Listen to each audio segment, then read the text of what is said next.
3500 सालों से कैलाश पर्वत में छुपे खजाने की रक्षा कर रहा है ये नंदी बेल।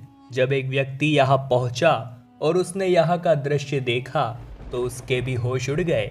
आखिर वो जिंदा भी बचा या नहीं, इस राज से पर्दा उठेगा आज की इसी वीडियो में, जिसकी शुरुआत करने से पहले सभी महादेव के सच्चे भक्त कमेंट बॉक्स में हर हर महादेव जरूर लिखें। साथ ही हमारे चैनल को सब्सक्राइब करके बेल आइकन को भी जरूर प्रेस कर ले। यह घटना है नेपाल की राजधानी काठमांडू शहर की, जहां पर विश्व विख्यात पशुपतिनाथ महादेव मंदिर है। इसी मंदिर के पुजारी के घर पर एक पुत्र का जन्म हुआ जिसका नाम विजय रखा गया। विजय बचपन से ही पंडितों के घर पर पैदा हुआ था, इसलिए महादेव के प्रति भक्ति उसकी रग रग में समाई हुई थी। चूंकि नेपाल के काठमांडू से कैलाश मानसरोवर की यात्रा की जाती है, ऐसे में विजय के दादाजी उसे हर समय कैलाश पर्वत की अलग अलग कहानियां सुनाया करते थे। उनका कहना था कैलाश पर्वत की गुफा में हजारों साल पुराना एक खजाना मौजूद है, जिसकी रखवाली स्वयं नंदी बेल करते हैं। बचपन से ही विजय को उसके दादाजी ने महादेव की भक्ति की प्रेरणा दी थी और कैलाश व उसके रहस्यों के बारे में भी कई बातें बताई थी। अब जैसे जैसे विजय बड़ा होता जा रहा था, कैलाश की परिक्रमा करने की उसकी इच्छा भी और बढ़ रही थी। और जब वो 22 साल का हुआ तब तक उसके दादाजी उसका साथ छोड़ चुके थे, परंतु दादाजी के बताए गए कैलाश के रहस्य आज भी उसके दिमाग में घूमा करते थे। उसने अपने माता पिता से आज्ञा ली और चल पड़ा कैलाश की परिक्रमा की ओर। सबसे पहले यात्रा के पहले पड़ाव में वो काठमांडू के फ्रेंडशिप ब्रिज पहुंचा, जहां पर कैलाश मानसरोवर जाने वाले यात्रियों की चीनी अधिकारियों द्वारा चेकिंग की जाती है। जिसके बाद यात्रा का पहला पड़ाव नाइलम होता है। नाइलम तिब्बत में है, जिसके बाद 260 किलोमीटर का सफर तय करके विजय सागा तक पहुंचा। सागा के बाद प्रयाग तक पहुंचने के बाद अगले दिन वो कैलाश मानसरोवर पहुंच गया।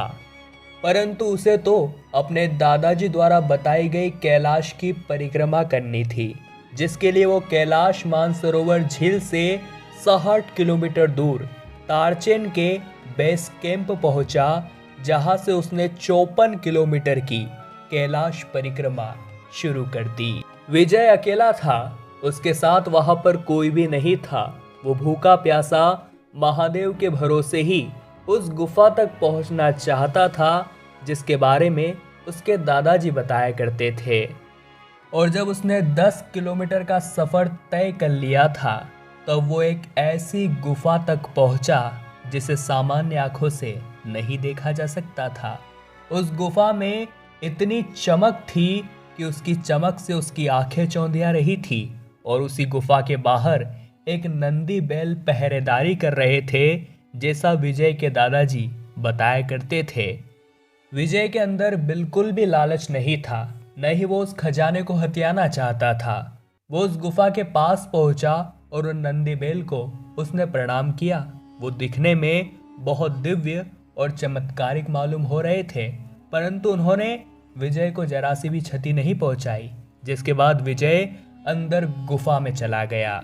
विजय ने अंदर जाके देखा कि गुफा में बेशकीमती हीरे जवाहरात जड़े हुए हैं और अरबों खरबों का खजाना पड़ा हुआ है। परंतु वही दूसरी ओर साइड में बहुत सारे नरकंकाल भी पड़े हुए थे।